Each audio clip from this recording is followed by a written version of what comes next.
Distress Recording pada in pernapasan, progress. saturasi Iya. oksigen Menurun. 93%. Jadi kalau kita bertemu dengan emergency life threatening, cardiac arrest, distress pernafasan, seluruh shock, kejang, pasien dengan penurunan kesadaran, altered mental state, hipoglikemia, terus kemudian flaccid pada bayi, ya, semuanya adalah pasien P1 atau merah. Good. Nah, iya, semua yang namanya shock, anafilaktik kah, sepsis kah, dan yang lain-lain itu pasien yang harus bertemu dengan tenaga kesehatan critical care itu di 0 menit, kalau bisa secepat mungkin. Ya. Nah, kawan-kawan, jika pasien masuk pada fase shock, ya, fase shock itu terbagi menjadi beberapa fase, ya. Sebelum dia mengalami kegagalan pada sistem kardiovaskuler untuk memenuhi perfusi dan oksigenisasi. Perfusi siapa? Seluruh tubuh, termasuk di dalamnya adalah non-vital, yaitu ginjal, hepar, GI tract. Ya, jika oksigenisasinya berkurang, pasien tidak langsung tiba-tiba menjadi shock. Yang dimaksud dengan shock adalah fase refractory, fase cardiac arrest. Ya. Nah, untuk mengenali hal tersebut, teman-teman akan dibekali dengan beberapa patofisiologi. Kalau ngomong sama saya, kita akan ngomong sedikit menyelam ke patofisiologi. Oke, kita yang berada di ruang virtual Zoom ini, yang sedang bekerja, belajar, dan yang lain-lainnya adalah manusia normal dengan kondisi status hemodinamik yang normal, ya, di mana metabolisme yang kita gunakan adalah metabolisme aerob atau yang menggunakan oksigen. Selama pasokan oksigen kita bagus, dalam kondisi yang baik-baik saja.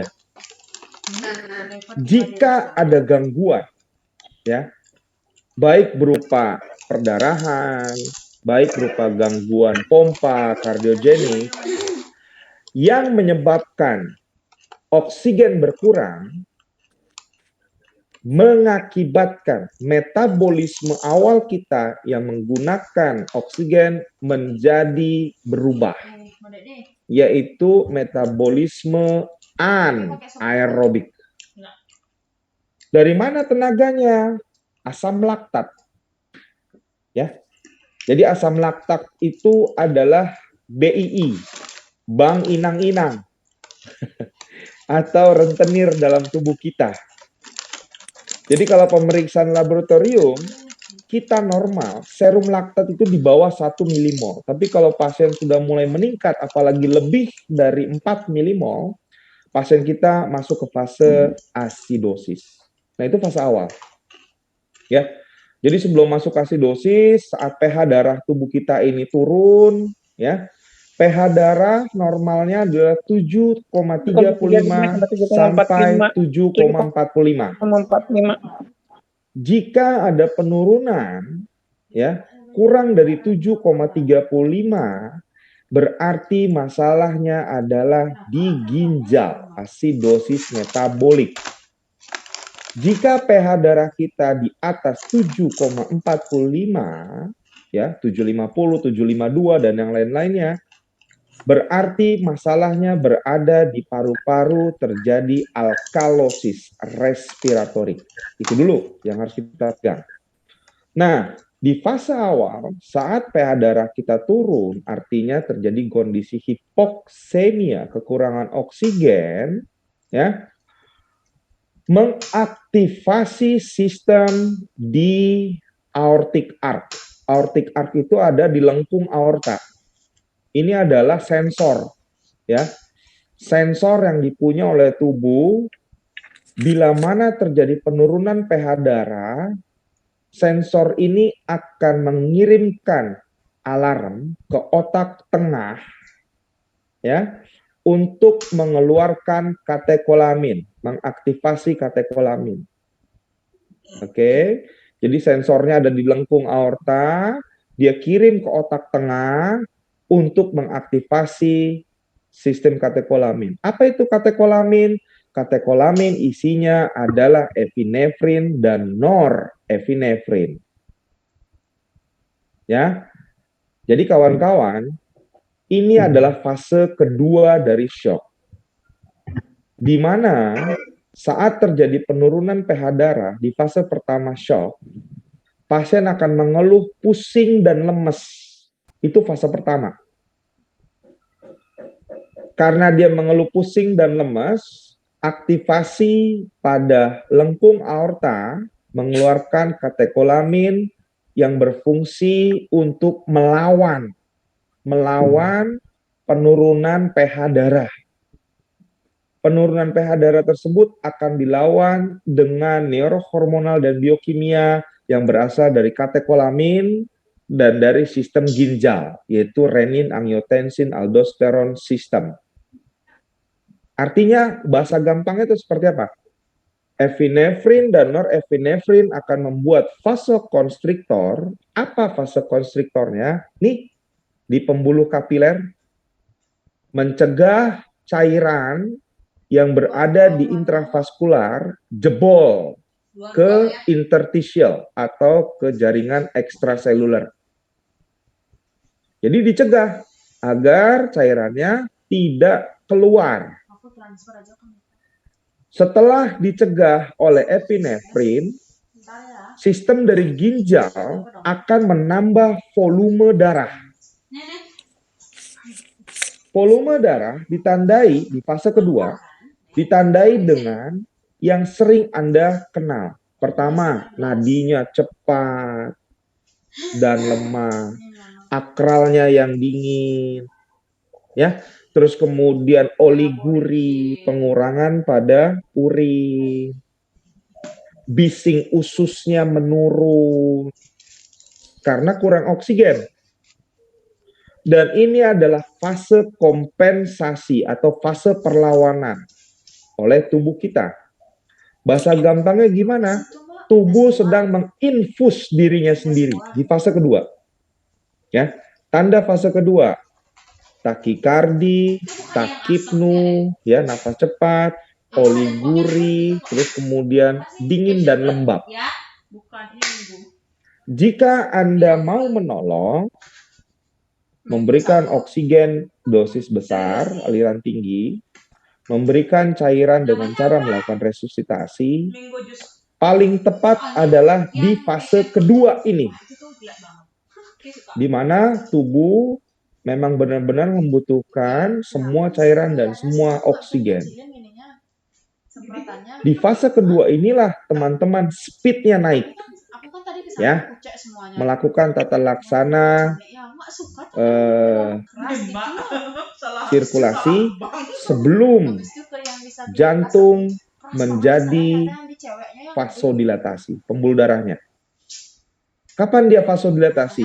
Saat teman-teman tidak memperhatikan fase yang kedua, di mana epinefrin sudah begitu banyaknya untuk menutup pembuluh kapiler, akhirnya pasien masuk ke fase nomor 3. Fase nomor 3 adalah fase di mana multiple organ dysfunction. GI tract-nya berkurang oksigennya. Heparnya berkurang oksigennya. Ginjalnya berkurang oksigennya. Sampai ke otak mulai berkurang oksigennya. Dan akhirnya jantung juga menjadi kacau kelistrikannya. Saya kembalikan lagi ke slide sebelumnya. Jika terjadi fase yang ketiga, di mana pembuluh darah akhirnya timbul selaput semipermeabelnya, timbul vasodilatasi. Ini vasodilatasi. Loh, kalau begitu apa yang terjadi dong? Cairan yang berada di intravaskular, cairan plasma, kalium, natrium, klorida, magnesium, kalsium, keluar, bocor. Kalau sudah bocor, tanda di fase ketiga adalah pasien timbul udema di palpebra, di daerah abdomen terjadi asites, lalu kemudian terjadi pitting udema.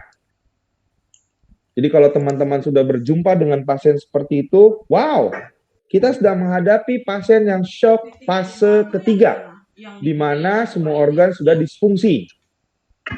Ya, akibat bocornya cairan plasma keluar ke interstisial, selain udema, menyebabkan oksigenisasi ke otak juga berkurang. Selain udema, teman-teman akan mendapatkan pasien dengan penurunan kesadaran. Dimulai dari kombatif, jadi pasiennya gelisah. Terus kemudian pasiennya bisa letargik, bisa somnolen, ya, ataupun lebih dalam lagi menjadi koma. Akibat keluarnya cairan yang berada di dalam intravaskular, plasma, kalium, semuanya, hal tersebut akan mengganggu kelistrikan jantung. Nanti boleh ditanyakan sama Pak Fuad, ya. Mengganggu kelistrikan jantung, teman-teman dimonitor akan mendapatkan aritmia dengan hipoperfusi. Ya. Bisa takiaritmia ataupun bradiaritmia. Yang penting ada hipoperfusinya. Pasiennya nyesek, dadanya sakit, tensi darahnya turun, terus kemudian ada penurunan kesadaran. Ya. Karena yang mengatur kelistrikan adalah plasma. Saking kebanyakan epinefrin, ya, membuat tadinya takipnu di fase kedua, dia lemas, berubah pasiennya menjadi distress pernafasan. Dari takipnu berubah menjadi bradipnu. Tadinya tinggi, sekarang nafasnya hanya didapatkan 10 kali per menit, atau 8 kali per menit, atau napas Senin Kamis. Sekarang saya mau masuk ke HEPAR, ya, dan GI tract. Jadi teman-teman, karena oksigenisasi yang berkurang, semua sistem sudah mulai disfungsi, hati tidak mampu lagi untuk mengurai sampah-sampah, ginjal juga sama, sudah tidak mampu lagi untuk mengekskresikan sampah. Timbullah disseminate intrakoagulan, DIC, atau bahasa gampangnya, Anda akan bertemu dengan bercak kemerahan paling mudah ditemukan saat masuknya aboket. Ya, saat Anda masuk IV kateter, lihat, loh kok ada bercak ya? Oh, apakah orang ini DBD? Bukan.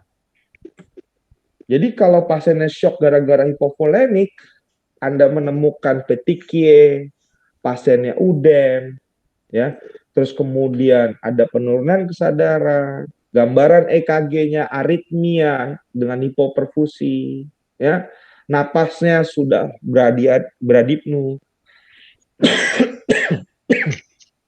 Teman-teman sudah tidak bisa lagi menggunakan resusitasi dalam kondisi yang seperti biasa. Yang seperti biasa itu apa? Pasang infus 2 jalur, semuanya sudah pecah. Ya. Terus kemudian oksigenisasi menggunakan suplementari oksigen seperti RM atau NRM itu sudah gagal semua. Di fase ketiga inilah teman-teman yang berada di rumah sakit tipe B atau tipe A sekalian beralih menjadi pertolongan yang advance secara sistemik. Pasien akan diintubasi dan pasien akan dipasang CPV. Ya. Karena ya, sudah dipasang central venous pressure. Kenapa? Karena hanya pembuluh darah besarlah yang belum kolaps. Bahkan jika Anda berada di rumah sakit tipe C, Anda tidak salah untuk konsul ke bedah untuk melakukan venous cut down. Sebuah prosedural yang dikenal sebagai venaseksi. Jadi masukin darahnya itu sudah dari vena seksi, mulai dari vena savena magna di bawah kaki. Untuk anak kecil, ya, anak kecil, bahkan kita sudah memasang cairan itu melalui intraoseus, ya. Saking sudah kolapsnya semua, sudah disfungsi. Apabila kita gagal, ya, artinya tidak tertangani dengan baik, kita akan masuk ke fase terminal, yaitu refractory. Saat inilah gambaran monitor EKG dalam kondisi cardiac arrest. Jadi teman-teman, aritmia mayor sudah berubah menjadi aritmia letal. Ada 4 kondisi aritmia letal. 2 shockable rhythm, 2 non-shockable rhythm. VF, PT tanpa nadi, asistol atau PA. Berarti Anda sedang berada di fase keempat. Pasien sudah tidak sadarkan diri, tidak ada respon, kelistrikan sudah diambil alih oleh serabut Purkinje, dia hanya fibril saja kalau shockable rhythm. Ya. Disinilah pasien bisa masuk 51% hidup atau 51% meninggal. Tergantung dari teman-teman semuanya. Oleh sebab itu, saat Anda skill station, electrical megacord, teman-teman sudah harus percaya diri, yakin, saat Anda bertemu dengan berbagai macam irama cardiac arrest. Kenapa? Tingkat keselamatan pasien juga tergantung dari kepiawaian kawan-kawan saat melakukan pertolongan di fase refractory. Saya stop dulu. Apakah semuanya mengerti? Apakah ada yang mau ditanyakan? Silakan. Sebelum saya lanjut. Everybody clear?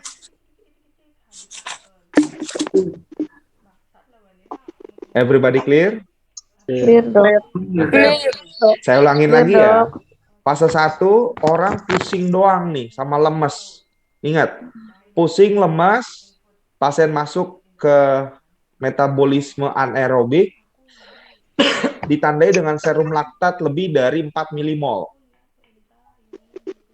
Fase kedua, pasien lembab, dingin, napasnya cepat, ya, nadinya juga ikut-ikutan cepat.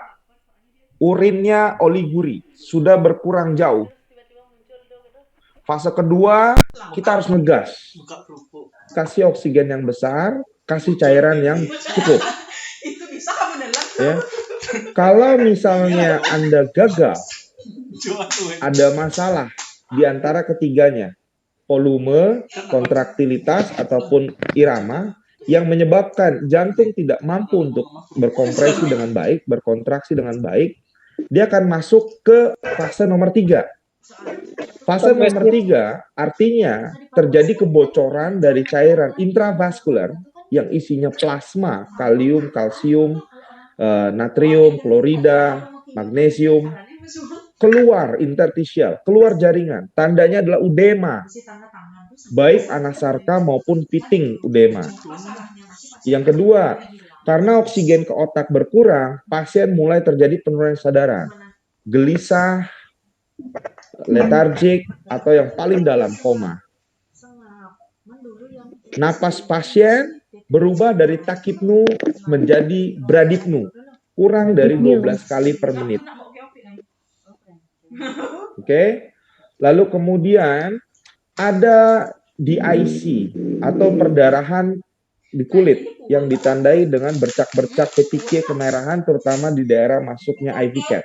Ingat, pertolongannya sudah tidak bisa biasa lagi. Anda harus merubah strategi menjadi advance. intubasi pasiennya, kemudian pasang CPV. Disinilah selain cairan, nanti kita akan mengenalkan sedikit soal vasopresor. Oke, ya, kawan-kawan, jenis-jenis shock tersebut namanya shock. Dia mempengaruhi secara garis besar ada dua. Pertama, cardiac output, ya, curah jantung, atau systemic vascular resistant, pembuluh darahnya pada vasodilatasi. Pasien-pasien dengan permasalahan cardiac output itu jika kita bertemu dengan DH, pasiennya muntah-muntah, diuresis, pasiennya diare, dehidrasi, dan hemorragik, perdarahan. Jadi ini masalahnya di volume.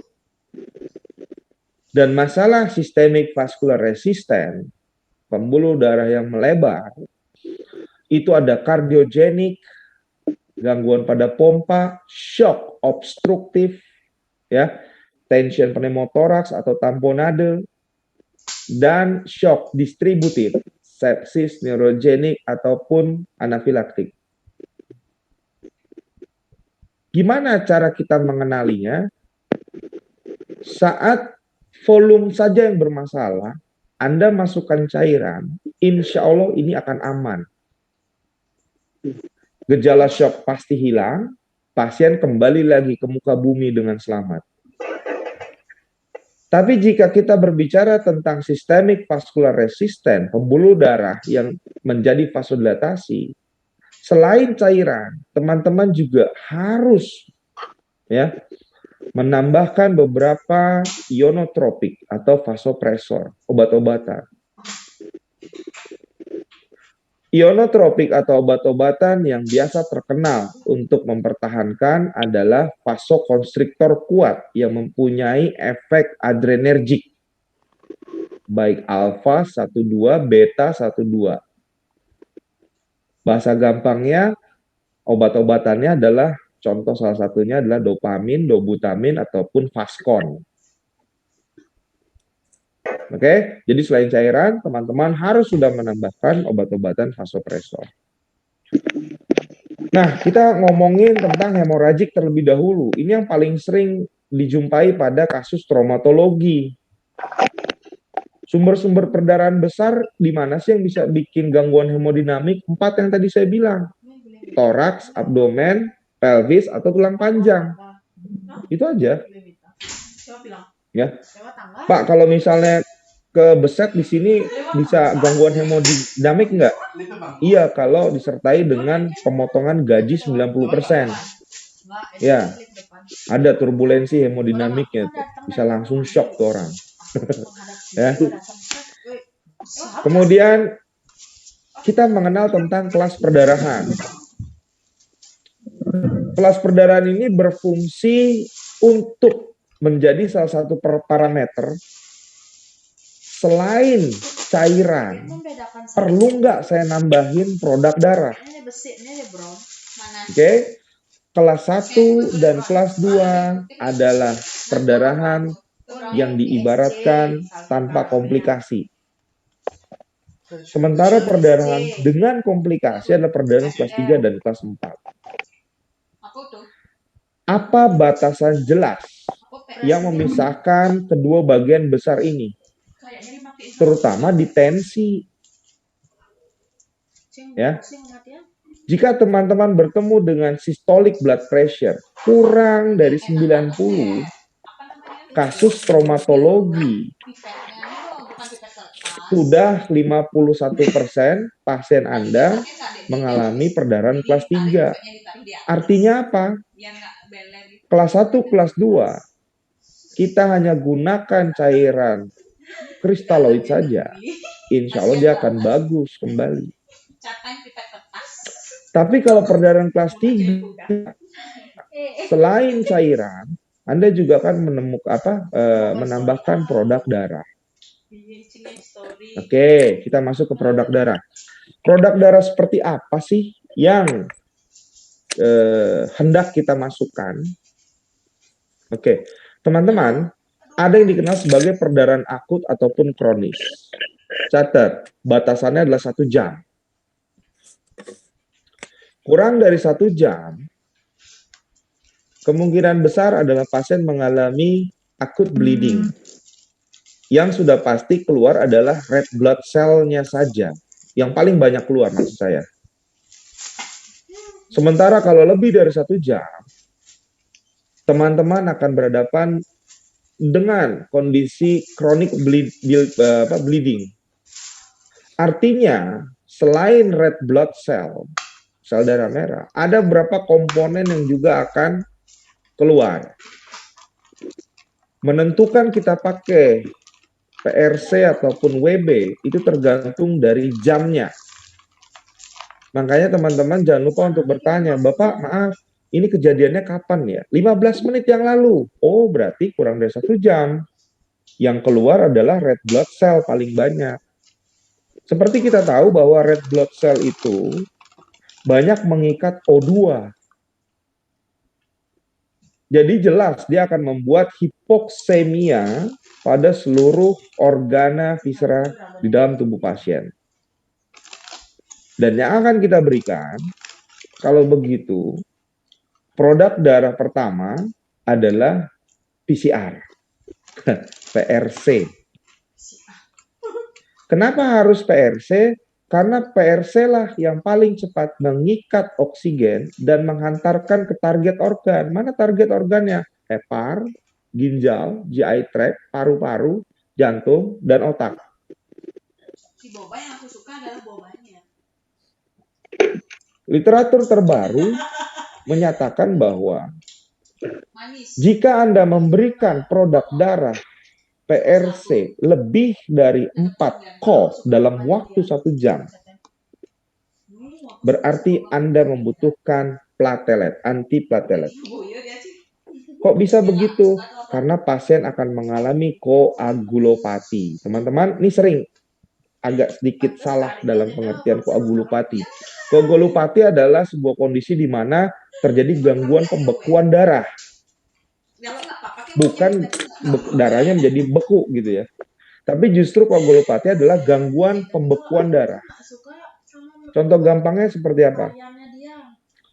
Karena diberikan dalam jumlah besar, terjadi koagulopati, darahnya tidak bisa untuk menjadi baik, ya, ditandai dengan HPTT yang memanjang, prothrombin time yang memanjang, menyebabkan darah tidak bisa coagulate dengan sempurna. Makanya kalau Anda melihat ada orang kecelakaan, tabrakan, ya, mungkin kepalanya pecah ataupun tangannya yang patah atau kakinya yang patah, tulang panjang femurnya yang patah. Terus kemudian meninggal, dikafankan, pasiennya masih berdarah-darah. Kalau ada yang seperti itu, berarti pasien mengalami gangguan pembekuan darah akibat proses koagulopati tadi. Jika lebih dari 4 cough dalam waktu 1 jam, berarti kita masuk ke fase massive transfusion protokol. Jadi kita harus memberikan beberapa platelet. Ya. Nah, kawan-kawan, selain dari tekanan darah yang menurun di bawah 90, ada juga yang paling penting, namanya pulse pressure. Nomor 2 nih. Pulse pressure adalah pengurangan antara sistolik dikurang diastolik. Itu namanya pulse pressure. Normalnya adalah 40 mm Hg. Ya. Jika pulse pressure terlalu sempit, tensi pasien 70/50. Ini menjadi indikasi bahwa masalahnya ada di cardiac output. Ya. Artinya Anda perlu cairan di sana. Tapi jika pulse pressure terlalu lebar, contoh pasien 70 per palpasi, pasien 70/20, lebih dari 40, ya, Berarti masalahnya ada di sistemik vascular resistant, pembuluh darahnya. Selain cairan, Anda juga perlu ionotropik atau vasopresor. Gitu tekniknya. Yang berikutnya, ada juga mean arterial pressure. Mean arterial pressure atau MAP adalah sebuah kondisi di mana pasien dikatakan stabil jika MAP lebih dari 65 mm Hg. Sebagian ada yang masukin 70 ya, beberapa kolegium, that's fine, gak ada masalah. Saya ambil yang paling rendahnya saja. Jadi MAP tersebut harus di atas 65. Apa rumus MAP? Saya akan tuliskan di ruang chat. Sistol tambah diastol dibagi 3. Cakep, ya, sudah ada tuh. Sistol ditambah 2, diastol dibagi 3, MAP harus lebih dari 65 mm Hg.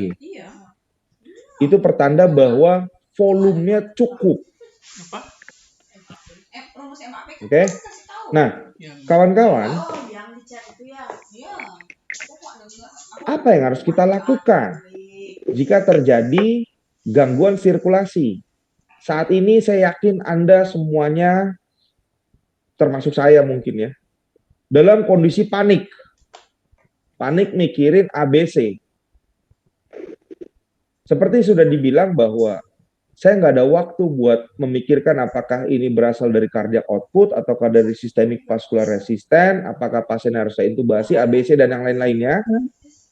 Tapi yang jelas, jika Anda bertemu dengan orang yang curiga terjadi shock, ya, pertama tetap tenang, itu dulu aja. Ya. Pertamanya tetap tenang, yang kedua, yang ada di kepala kita adalah tekanan darah. Tekanan darahnya, systolic blood pressure-nya turun nggak? Kalau turun, Anda nggak punya waktu mikirin dari cardiac output, pulse pressure-nya yang menyempit atau pulse pressure yang melebar, udah kasih aja cairan terlebih dahulu. Itu yang paling pentingnya kalau bekerja dengan tekanan cukup tinggi. Nah, pasien dengan perdarahan, ya mesti kita stop dulu. Kalau perdarahannya di luar, bisa kita gunakan direct pressure. Langsung tekan. Kemudian ada pembidayaan. Jika Anda bertemu dengan ekstremitas yang fracture.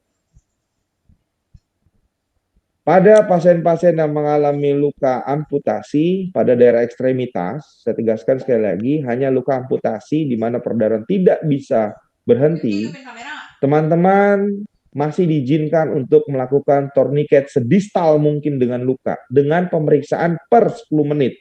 Apa yang diperiksa? Neurovaskularnya, nadinya, masih ada atau tidak. Jadi setiap 10 menit Anda periksa neurovaskularnya, masih intak atau tidak. Kalau menggunakan tourniquet.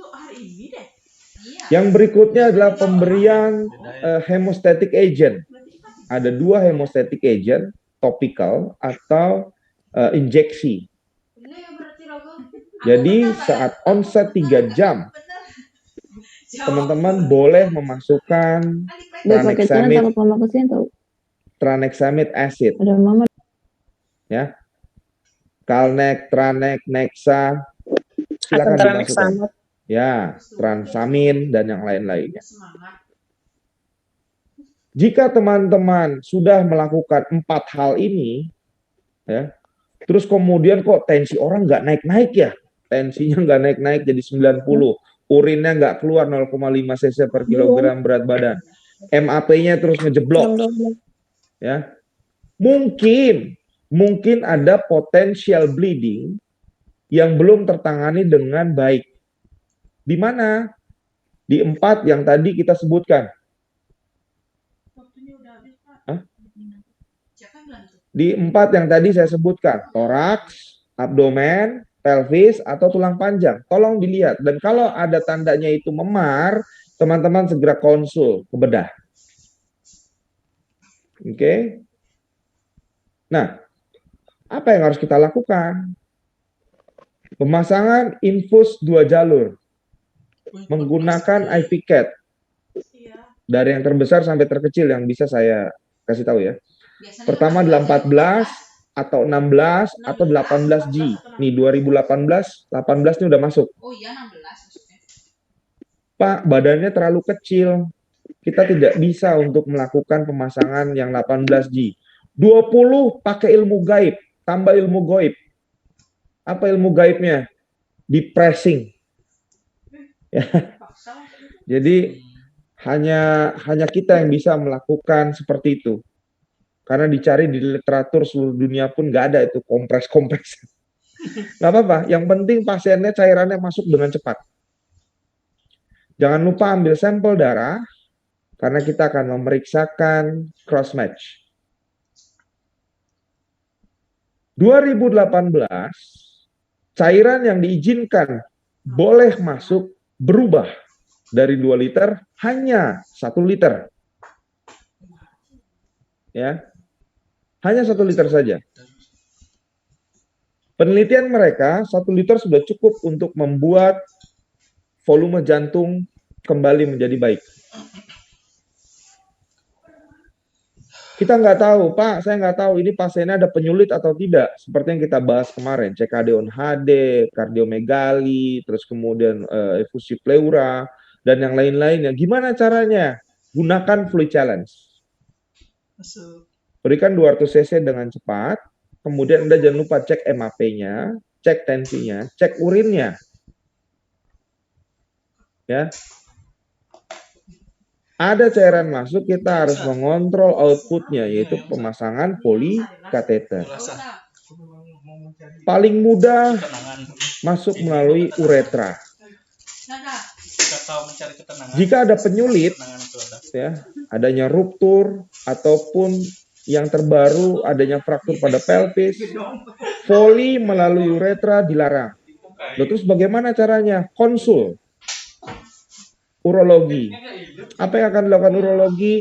Dia akan memasang sebuah prosedural yang dikenal sebagai sistotomi. Ya. Itu salah satu cara cepatnya. Nah kawan-kawan, urin pertama kita buang terlebih dahulu karena yang mau kita hitung adalah cairan yang kita masukin. Urin kedua baru kita tampung, kemudian kita hitung. Yang baik adalah 0,5 cc per kilogram berat badan per jam. Kalau berat saya 70, saya harus keluar 35 cc, setengahnya. Jadi gampangnya seperti itu. Beratnya berapa? Kira-kira 60, ya 30. Beratnya berapa? 40, ya kira-kira 20. Pas saya nungguin sejam itu lama, ya udah dikurangin aja. Kita akan ambil yang mudahnya saja ya, 60 kg. Jadi kalau setengah itu ya 15 cc ya. Setengah jam itu 15 cc. Seperempat jam ya harusnya 7,5 cc. Emang kita bisa ngitung segitu cepatnya? Pokoknya lihat aja, memenuhi dengan cepat atau tidak. Untuk anak dan bayi 1 cc per kilogram berat badan. Untuk neonatal adalah 2 cc per kilogram berat badan. Setelah kita masukkan cairan 1 liter, nilai, kita reevaluasi. Apakah tensinya sudah naik menjadi sistoliknya 90 mm Hg? Apakah urinnya sudah 0,5 cc per kilogram berat badan? Ya. Kalau ada penyulit, cek MAP-nya sudah di atas 65 atau tidak.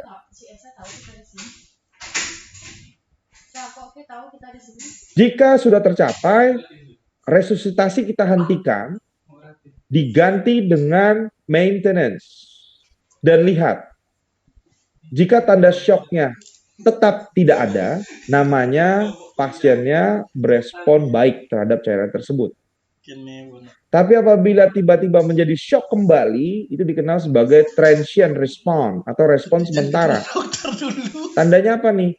Mungkin ada perdarahan potensial yang belum kita temukan atau shocknya bukan dari hipovolemia. Ya. Contoh adalah perdarahan intraabdominal, ya. Terus kemudian ada plus fracture, tapi fracture-nya compound, ya, robek. Terjadi compartment syndrome.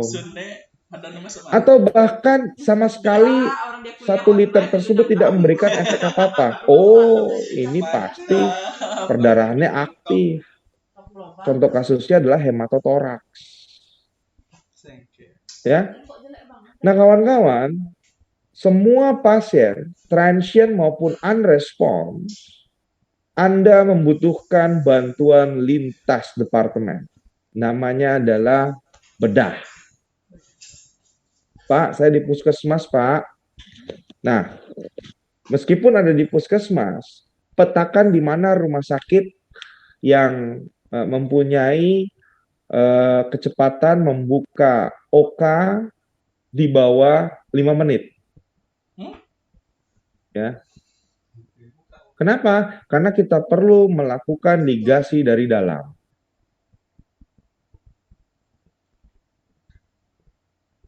Sudah sampai di kesimpulan, status ABC stabil, artinya kita mampu menjaga oksigenisasi dan perfusi di seluruh anggota vital atau organ vital, maupun organ non-vital. Ginjal, hepar, GI tract, otak, paru-paru, dan jantung. Bagaimana? Stop dulu perdarahannya. Lalu kemudian kita ganti kehilangan darahnya. Jika pasiennya tidak berespon, artinya makin terus jelek, tensinya makin drop, dan Anda yakin dan percaya bahwa ada internal bleeding, konsul ke bedah. Saya ulangin lagi. Ya. Seorang laki-laki 35 tahun kecelakaan sepeda motor, terlempar 7 meter tanpa menggunakan helm. Pasien datang dengan kondisi gaduh gelisah, sesak. Tensi saat ini 85/60, saturasi 93%. Lalu kemudian RR-nya 28 kali per menit. Pada pemeriksaan fisik ditemukan adanya jejas pada dada sebelah kiri. Suara paru pasien menghilang, ya. Suara jantungnya terdengar. Kemudian saat dilakukan perkusi, suaranya adalah redup atau dullness. Pada pemeriksaan palpasi, ada fraktur pada koste 5 sinistra. Tidak ada distensi vena jugularis. Pasien makin gelisah. Ditemukan adanya perlukaan pada femur dextra, sepertiga distal. Nah, kita harus mendiagnosis terlebih dahulu dari triasenya. Pasiennya adalah pasien merah. P1 merah. P1 merah. Kemudian Merah. pasien saturasinya 93, 92, 92. Kita mau kasih apa dia di breathing-nya? NRM. NRM. Ya. NRM. Kita diberikan NRM, ternyata saturasi naik cuman jadi 92%. Itu masih Gambaran pemeriksaan fisik, diagnosis pasien adalah Masif hematotoraks. hematotoraks. Belum Anda bilang masif sebelum Anda melakukan chest tube dan ada perdarahan lebih dari 1500 cc pada tempat penampungan darahnya. Pasiennya adalah hematotoraks. Kita mau melakukan tindakan apa di hematotoraks? Apa? Chest tube. Chest tube, keluar perdarahan dengan cepat, inisial 300 cc dengan kecepatan 200 cc per jam. Ya, pasien masif hematotoraks. saturasi, sorry, pasien sudah mulai terjadi penurunan kesadaran. Gambaran EKG adalah aritmia. Lalu kemudian ada bengkak pada kaki, uden. Ada bercak petechiae di jalan masuk infus. Kita sedang berhadapan dengan shock fase berapa, kawan-kawan? Fase 3, Dok. Setelah fase 3 yang harus Anda lakukan, saturasi terus menurun, 91, 90, RW-nya Anda mau ngapain? Intubasi. Intubasi, teman-teman tidak mengerti soal rapid sequence intubation-nya, obat-obatannya dan yang lain-lainnya. Anda ganti dengan LMA. Dilakukan rescue breathing per berapa kali, kawan-kawan? 10 kali per menit. 10 kali per menit. Nggak ada lagi 12 ya, 10 kali per menit. Terus kemudian kita akan memberikan cairan. Masuk, usianya 28 tahun, sehat. Masuk cairan ringer laktat sebanyak 1 liter. Ya. Ringer laktat sebanyak 1 liter. Dievaluasi systolic blood pressure masih 80/50. Sistolik 80. Berarti Anda mau ngapain? Berarti mau ngapain? Setelah dimasukkan cairan 1 liter, tensi saat ini adalah 80/50. Inotropik. Ya, good. Ionotropik akan kita berikan. Yang terbaru, Dovutamin. untuk dopamin dosisnya bukan lagi 2-20, tapi sudah masuk ke 5-20 mikrogram per kilogram berat badan. Dosis awalnya 5 mikro. Ya, 5 mek itu 20 mikro. yang kita harapkan adalah kontraksinya tetap bagus. Operasi ya. Setelah diberikan dopamin, digabung dengan dovutamin, tensi saat ini adalah 90/60. Stabil? Belum. Saya nggak ngomongin normal. Sing. Kalau systolic blood pressure usia 28 tahun, Stabil. 90 stabil tidak? Stabil. Oke. Setelah stabil, Anda akan mendorong pasien ini dari IGD kemana? Oka. Picu. Ke Oka, jangan ICU, hati-hati. Oh ya, Oka. Iya, kita akan melakukan torakostomi pada pasien tersebut. Tepuk tangan untuk semuanya. Anda keren, ya. Jadi teman-teman, pasien-pasien dengan kondisi yang tadi saya gambarkan adalah kiamat kecil di IGD-nya. Oke, ada pertanyaan, teman-teman? Belum saya lanjutkan ke materi berikutnya. Ada pertanyaan, kawan-kawan? Itu yang barusan dopamin Inotropik. Everybody clear? Manggo obat meningkatkan kontraktilitas jantung. Ganti dosis nanti sebutin sama dia aja, bangsa. Oke, saya akan share. Ya di Oke. ICU ya guys. Teman-teman, maaf nih, saya mau tanya nih. Kita mau break sekarang atau mau tancap terus? Dikit lagi mau zuhur. Break, Pak. Lanjut, Pak. Break bisa, Sampai jam Break, Pak. Tentuin dulu aja. Kalau kita break, kita akan masuk lagi jam 1 kurang 20 ya. 1 kurang 20 waktu Indonesia Barat. Bukan Wita. Setuju break atau kita lanjutkan? Break aja. Break, Pak. Ya. Oke, teman-teman. Oke, kita akan break terlebih dahulu. Break, Nanti Pak kita akan Dokter. masuk lagi Break. jam. Oke, kita akan masuk lagi jam 12:40. Oke, masuk kembali. Yuk 1 jam. Yuk. Sampai sore ya tadi Coba jelasin kalau tension. Nah, udah saya tuliskan di ruang chat. Selamat beristirahat. Terima kasih. Selamat siang semuanya.